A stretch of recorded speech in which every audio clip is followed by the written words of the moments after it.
Assalamualaikum warahmatullahi wabarakatuh guys. Balik lagi di channel gua Kebeb Motovlog.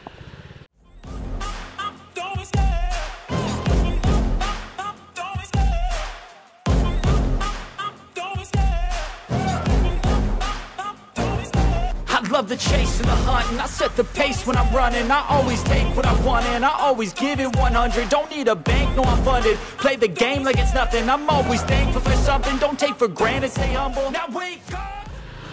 Gimana kabarnya lo semua hari ini? Semoga selalu sehat, selalu dilancarkan rezekinya, selalu dikabulkan doa-doanya, dan selalu dalam lindungan Allah Subhanahu wa Ta'ala. Amin. Oke guys, hari ini berangkat agak kesiangan nih, karena tadi nungguin istri gua kelar masak buat bekal ke kantor dulu gitu. Gua ke kantor tuh ngebekal guys, tuh guys. Nih bekalnya supaya apa? Supaya irit dan lebih jelas gitu makanannya. Karena kalau jajan kan pertama kita nggak tahu dan nggak yakin tuh apa tuh yang bumbu yang dipakai buat masak, bahan-bahannya bener apa enggak gitu. Kalau bawa dari rumah kan jelas itu. Udah gitu juga jauh lebih irit. Karena apa? Karena lo kalau masak itu modalnya ya enggak, istilahnya lo satu porsi makanan sekali makan buat ke kantor tuh modalnya paling ini 10 ribuan. Sementara kalau makan kayak gua, kalau makan di warteg deket kantor tuh sekali makan itu 15.000 lebih. Padahal lauknya cuman telur dadar, terus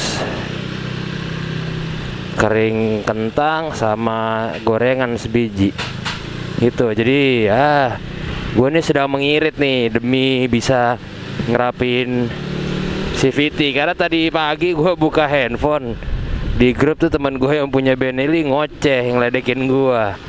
Jadi karena ngejar-ngejar Benelli sampai pada copot. Kebetulan kan kemarin yang di video yang gue night sama dia tuh kan sambungan intake gue dari throttle body ke filter itu kan copot gara-gara kendor. Apa gue nggak tahu, gue kayaknya sih karena jalanan rusak ya. Karena abang gue juga Mio-nya kan selang olinya juga copot kan.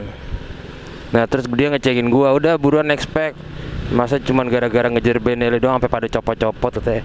Terus gue bilang, udah jangan banyak emeng, tunggu aja ntar. Gue bilang kalau CVT udah beres kita rematch lagi, gue bilang gitu. Ya itu sih kita buat bercandaan doang ya, nggak dibawa serius. Cuman kadang ya bercandaan gitu tuh kan orang mikir, oh apaan sih kayak gitu doang dibuat serius. Enggak guys, itu cuma iseng doang. Biasalah bersaing lucu-lucuan. Sebenarnya buat ketawa-ketawaan doang kita, bukan buat yang ini. Kadang kayak gitu nantangin, ayo berani, ayo jadi STNK, berani nggak? Aduh apa taruhan STNK? Ya enggak lah, enggak STNK juga kayak gitu. Itu mah buat iseng-iseng doang, enggak beneran juga kalau misalnya ini taruhan gitu, enggak. Cuman nih makanya nih gue lagi ngepres pengeluaran supaya bisa makin banyak nyisihinnya, bisa cepat beres CVT gue gitu. Oh iya, by the way kemarin gue dapat info di grup tuh bakal ada razia nih selama ya sampai 1 bulan ke depan lah, bakal ada razia emisi guys. Dan gue dapat tuh di situ di grup itu ya, yang lumayan infonya bisa dipercaya lah. Sampai ada lokasi dan tanggal-tanggal. Jadi di lokasi ini tanggal sekian, lokasi ini tanggal sekian gitu. Makanya gue menghindari nih, gue lewat sini. Biasanya kan gue lewat jalan kecil. Nah ini gue berangkat lewat jalan gede, gue lewat Pondok Indah. Karena gue menghindari itu, karena di rilis itu gue lihat salah satu lokasinya itu adalah di daerah Pondok Pinang guys. Yang biasa kalau gue mau ke kantor, mau belok tiba-tiba ada razia, gue nggak jadi belok, gue lurus. Nah di situ tuh.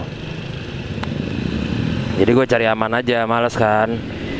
Ya kan kita nggak tahu juga ya ini apa namanya uji emisi lolos apa enggak. Jadi sebenarnya kayaknya ya ini tujuan, ini kalau dari persepsi gue ya, kayaknya tujuan uji emisi itu adalah karena yang kemarin heboh polusi udara tuh. Nah jadi ngerembetnya ke uji emisi gitu. Jadi mereka yang di sana itu menganggap kayak ya emang ada benernya sih, kayak sebagian besar penyumbang polusi udara itu adalah kendaraan yang ada di Jakarta dan Tangsel ini. Tapi kalau menurut gua, coba deh lebih perhatiin kayak misalnya industri, pabrik gitu, pabrik atau misalnya di daerah-daerah yang bis-bisnya masih bis-bis tua gitu, itu lebih nyumbang polusi banyak dibanding kayak mobil-mobil, motor-motor sehari-hari gini gitu. Dan apa ya, kalau ini kan kalau siang-siang ini kan lebih banyak yang berkeliaran tuh motor-motor standar ya kan. Motor standar itu kan dari pabriknya udah diuji emisi, karena itu mungkin salah satu syarat kelayakan mereka untuk turun ke pasar gitu. Makanya gue juga agak heran kok yang kena jadi ini, jadi ya kendaraan-kendaraan pribadi atau apa. Kayak mungkin coba deh pabrik dan namanya polusi udara itu kan nggak diam di satu tempat, kecuali lu taruh di dalam tempat lu tutup ya dia akan diam di situ. Tapi kalau namanya kayak ruang terbuka gini, logika gue gini, bisa jadi polusi udara yang ada di Jakarta ini penyebabnya bukan dari Jakarta, malah bisa jadi penyebabnya mungkin dari daerah Tangerang kota atau daerah perindustrian gitu. Kayak misalnya daerah mana tuh, yang daerah Bekasi tuh, yang Cikarang lah, apa pokoknya daerah-daerah Gersang, yang daerah perindustrian yang isi pabrik semua. Nah cuman kan namanya angin itu kan bergerak ya, jadi mungkin dia polusinya kebawa ke daerah sini gitu. Itu logika gua ya, nggak tahu bener apa enggaknya, mungkin ada yang lebih ngerti bisa bantu jelasin di kolom komentar gitu. Tapi kalau logika gua sih gitu. Jadi penyebab utama polusi udara di Jakarta ini penyebabnya belum tentu dari Jakarta gitu. Bisa jadi dari luar Jakarta yang anginnya kan ketiup ke arah Jakarta gitu. Nih kayak gini nih tuh. Itu kan mereka nggak ini kan, mereka lebih ngarah ke kendaraan lalu lintas yang kalau menurut gue sih nggak terlalu gede sih penyebabnya, lebih ke industri sih kalau gue bilang. Makanya kemarin gue di berita di YouTube sempat baca ada di daerah mana gitu dia stop make PLTU, jadi beralih ke pembangkit listrik lain yang lebih ramah lingkungan.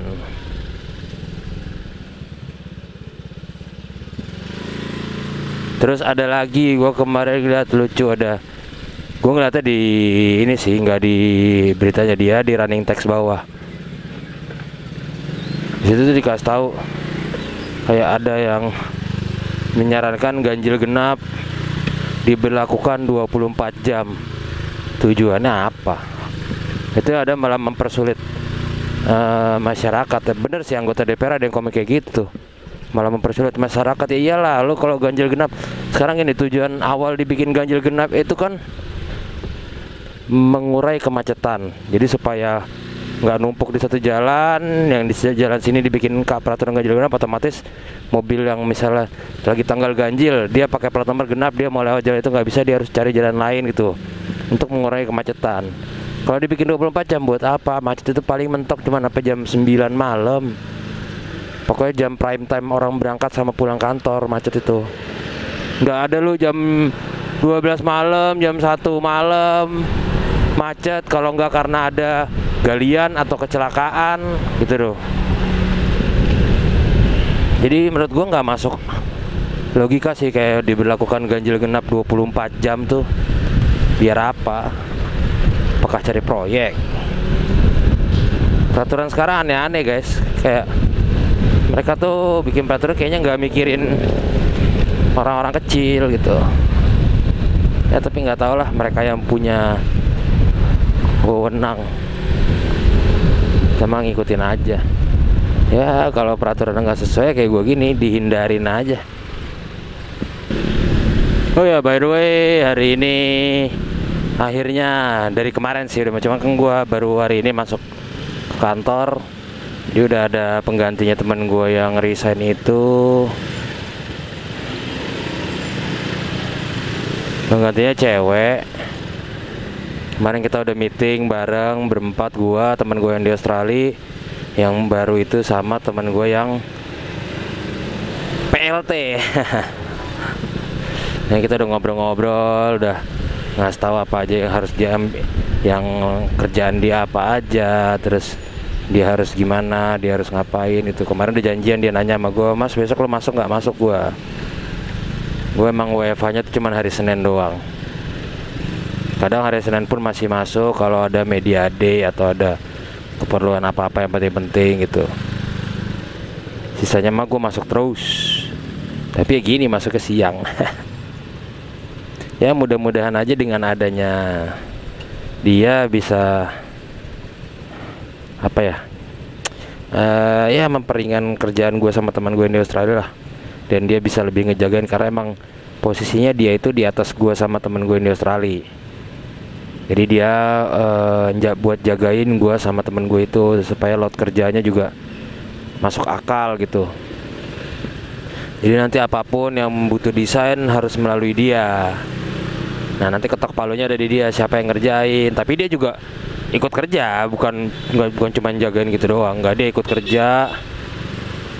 Cuman dia lebih ke di atas gua lah, dia ngejagain load kerja gitu. Karena gua sama teman gue di Australia itu lebih nggak bisa nolak sih kalau kayak ada yang mintain tolong gitu, ini kurang ini gini, tolongin dong. Ya udah sini gitu. Ya benar, itu harusnya kita kalau bukan load kerja, bukan mengeluh ya, menolak yang tidak sesuai sama load kerja kita gitu. Beda sama ngeluh. Kalau ngeluh, aduh gue banyak banget kerjaan gue ini, padahal emang load kerja lo itu. Tapi kalau menolak tuh kayak gua nih graphic design bagian ini, tiba-tiba tim lain minta gua bikinin desain padahal mereka punya desainer sendiri gitu. Nah, itu baru bisa menolak tuh gitu. Karena bukan ranahnya gua, bukan load kerjaan gua gitu untuk ngerjain desain dari tim lain. Kecuali ada 1-2 hal kayak kemarin ada yang hilang tiba-tiba selama seminggu, jadi timnya bingung. Ya mau nggak mau ya gua, karena kasihan sama timnya juga sih, daripada kena kan, mending ya udahlah sini gua bantuin. Tapi nggak semuanya juga, karena kalau semuanya kayak enakan lah. Nih kalau udah deket-deket siang gini malah jarang nih dapat musuh di jalan. Karena yang tim rusuhnya udah berangkat tadi pagi pasti jalannya.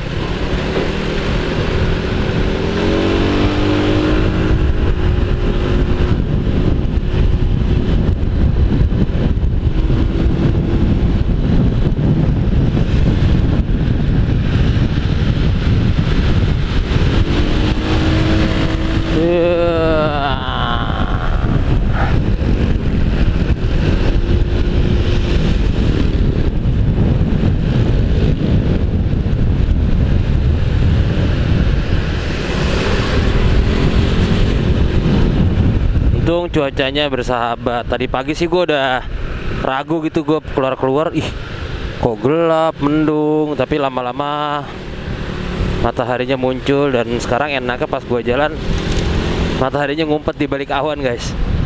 Jadi nggak panas-panas banget. Karena gue kemarin pas hari apa ya, hari Jumat gue ke kantor yang gue bilang lepek banget tuh punggung gue, gara-gara baju yang gue pakai tuh emang baju kaos kantor, bukan kaos dikasih kantor ya, jadi kaos bikinan kantor yang belakang tuh full sablonannya tuh ngeblok gitu.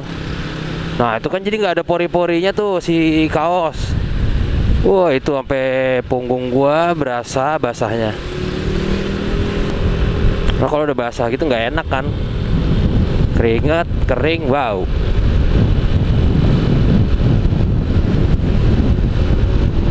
Dah sebelum sampai kantor kita gas dulu.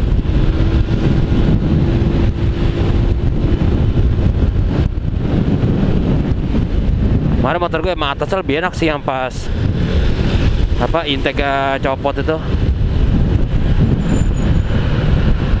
Cuman emang bawahnya rada bego jadinya, belet gitu doang. Oke lah guys, kayaknya sampai di sini dulu. video gue kali ini. Jangan lupa di subscribe channelnya. Kalau ada komentar dan ada pertanyaan, tulis aja di kolom komentar. Share juga video gue ke teman-temannya supaya makin banyak yang nonton video gue, makin banyak yang subscribe channel gue semakin berkembang, gue semakin semangat lagi bikin kontennya, sharing ilmunya, bagi-bagi pengalamannya ke lo semua. Tuh, jadi jangan lupa ya di subscribe biar makin rame. Oke, assalamualaikum warahmatullahi wabarakatuh. Sampai jumpa lagi di video-video gue berikutnya. Dadah.